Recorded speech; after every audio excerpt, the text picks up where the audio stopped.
ñaan dañ war a jëfandikoo mais dañoo jot ndigal ci suñu jàmbaar bi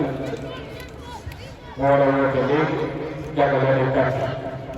ne ñëpp commencé teewlu ci jëmmu Cheikh ci français te noonu.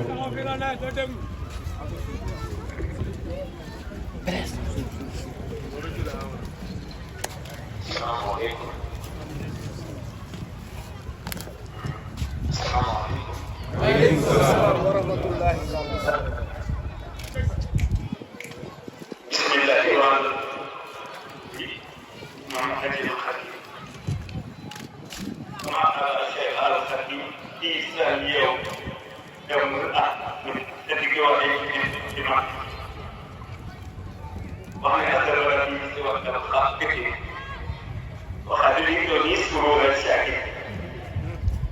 te ci ñooñu ngeen bokk ci ñi représentant ñi représenté moo ñu sauvé de l'humanité moo ñu sauvé tey ngeen bokk ci ñi représenté ni fu tuuram du ci sawara la jëf waaye du mel ni lu la diya amal naysa min kasbi dunya wa fi min nasa dañu gën ko boobu la xet la ndax dañu leen di ñaax ci benn gi ak dëpp ci benn gi ak dëpp gi ndax yéen ci kati bu ngeen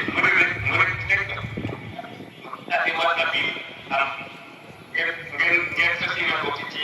ñetteelu murid bi ndax kooku loo xam ni la mu nekk ci yoon yi murid boobu nga xam ni dafa nekk murid bi nekk saa bi nekk na bi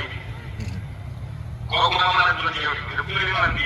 ala nga jaar gëdd gi yow yow na jaar bu nga wax dam dam bi yow ci li ko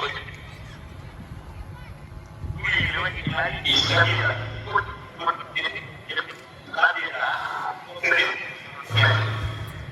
kooku la di ngeen boobu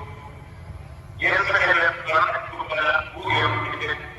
di jot li waaye nag daal la gën dinañ ne ànd yi tam waaye daal la gën yàlla am na mu gën dina am moom la ko yàlla jox mais ànd yi yàlla am na mu gën woon am am bu ne yàlla lu la ma am am bu ne dara ñëw lu nga demul ko def ñi ma ko ci kanam ba insana bu ci def man jaar